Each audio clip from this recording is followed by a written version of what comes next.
So Democrats in Illinois refusing help from President Trump as he zeroes in on Chicago after a violent holiday weekend that left dozens hurt and at least 7 dead. The root of the problem of this is parenting.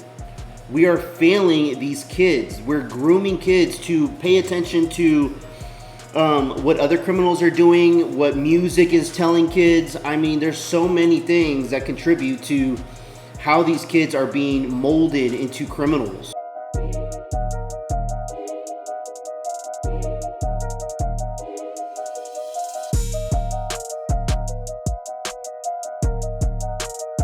So far, the numbers we have show 54 people were shot, 7 fatally. It usually takes a few hours for Chicago police to release the official numbers from the holiday weekend. But you compare those numbers to the 4th of July weekend, in which 44 people were shot, 6 were killed. This is the dynamic that Illinois Governor J.B. Pritzker says is not an emergency that warrants the intervention of federal troopers and the National Guard. In fact, Governor Pritzker launched over the weekend the conspiracy theory that Trump is using crime in Chicago to cheat the midterm elections.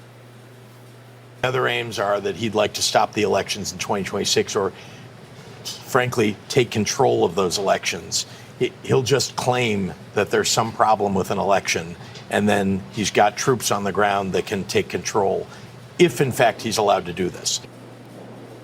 Also over the weekend, Chicago's Mayor Brandon Johnson led groups chanting "No federal troops in Chicago." And in a move critics dismiss as clearly political, Chicago's mayor signed an executive order banning law enforcement from wearing face masks. And he said that Chicago police will not play a supporting role to their federal counterparts. We're going to defend our democracy in the city of Chicago. We're going to protect the humanity of every single person in the city of Chicago. No troops in Chicago.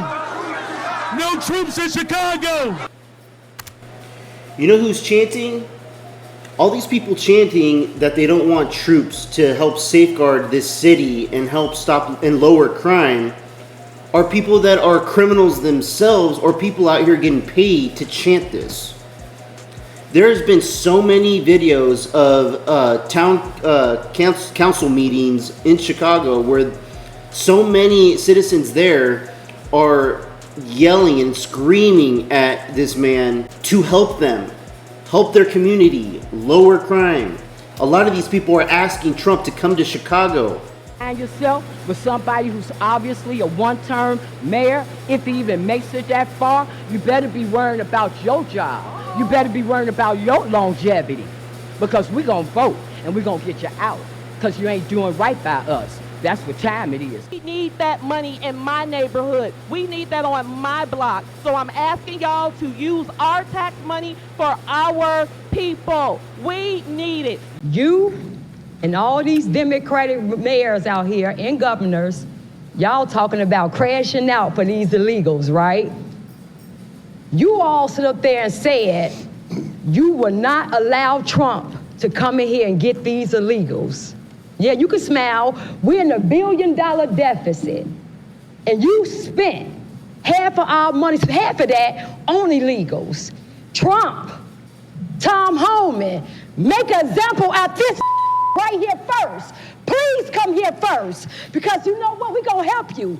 We want a forensic. Ma'am, I would ask that you keep your, hold on a second, stop her time. Our mayor is embarrassing us, y'all, around the world. And you all took the power back from him to say the city of Chicago is out of the business of funding illegals. I support President Trump on this one. There's a lot of things I do not agree with what he might have done or going to do. But on this one here, crime, I support him 1,000%.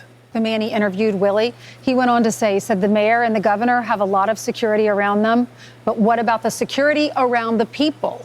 Well, that's exactly right. Like, I would love to see Mayor Johnson or Governor Pritzker walk one weekend by themselves with no security through the south side of Chicago, just by himself. And not only would he realize that despite what any crime stats show, people don't feel safe because you're seeing more than 40 shot, 7 dead. And Mike Tobin was talking about back on 4th of July, 44 shot, 6 dead. It just, the reality on the street defies the stats and these politicians saying don't come in. To say no troops on our streets is essentially saying, Ainsley, just leave our crime alone. We like our crime just the way it is. We don't want your help to come in and try and stop it. And that's why when we played that montage of these Chicago residents, they want help, because who doesn't want safety? Listen here.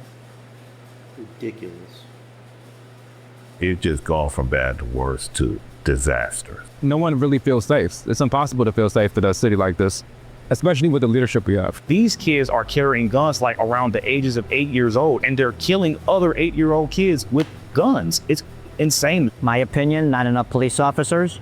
The police officers' hands are tied. So the police is really unappreciative for offhand under Brandon Johnson, Lori Lightfoot, J.B. Krister. Those are three are the reason why nobody want to be a police. Their policies when it comes to crime is not working at all. I think the biggest piece of the pie has to be more police officers, more protection. That's what the people want. They are denying the obvious in Chicago. And Chicago is just the latest example of what's happening in every progressive city. Death, poverty, destruction. I remember when I was in Chicago for an interview one time, and one of the guys that was on our security detail was a local cop for the Chicago Police Department. He left for a carjacking because it was in the area. The cops arrived to the scene, and they realized, well, the guy that was just carjacked didn't own his car either. You got two carjackers carjacking each other. I had an interview with a family that daughter was murdered. 8 years old, in the middle of her front yard, just playing with her friends. They were so aggrieved that when they had to put her back together, that they had to put a tie over her head just so they couldn't see a scar and they could have a proper burial. I mean, I can give you stories for days, and I would call every single local politician, the mayors, the DAs, and ask them, can you give us an interview? Can you meet with the family, tell them what you're gonna do to stop this? None of them would ever agree to do an interview with Fox and Friends, or when I worked on Sean's show, or when I had my show on the weekend. It was years and years of the same thing. So now you got a president that advocated and said, look, I'm going to go and advocate for the forgotten men and women. You know what? That means these liberal cities as well. And now they want to resist finally a glimmer of hope. We saw what happened with D.C. They've already turned that problem around. Yes, they got some ways to go, but now you have the National Guard, the feds there, and the criminals are on the run for once. Well, the Democratic Party is failing people who live in these communities. And we just interviewed Dr. Amen, and he said, get your children moving. That helps them with their mental health, because we're seeing so many kids on medicines. He said, get them moving, get them outside, let them run around. Well, you can't if you live in the south side of Chicago. Yeah. That little girl was playing in a front yard and she was shot and killed. I interviewed one kid, he's 13 years old, and him and his cousin are feuding. I go, how? This is your cousin. Your dads are brothers. He goes, well, my cousin lives on the other side of Chicago. That means that we can't hang together because the gangs right here run this block and the gangs run this other.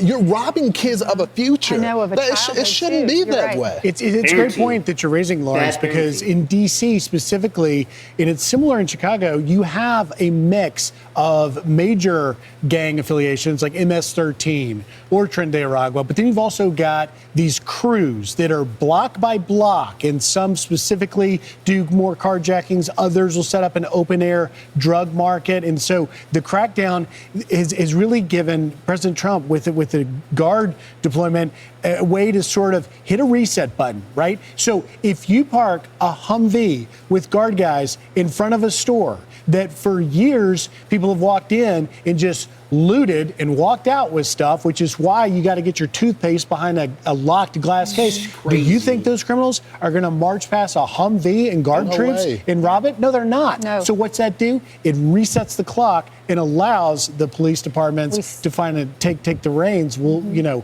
how long that takes and how it unfolds, we'll see. But see, this is the issue. Okay, we put a tank in front of a store that's been looted for years, and that's going to prevent, criminals from going into looting that place. But that doesn't stop the criminal from going to another place and looting another store that doesn't have a tank in front of their store. This is why the root of the problem of this is parenting. We are failing these kids. We're grooming kids to pay attention to what other criminals are doing, what music is telling kids. I mean, there's so many things that contribute to how these kids are being molded into criminals. People don't just wake up and say, you know what, I feel like being a criminal today. Let's go see if I can get away with doing this or that. No, we need some proper guidance for these kids. Parents, if you have kids out in the street and you don't know what they're doing and they're under the age of 18, you should be dragging their asses back home.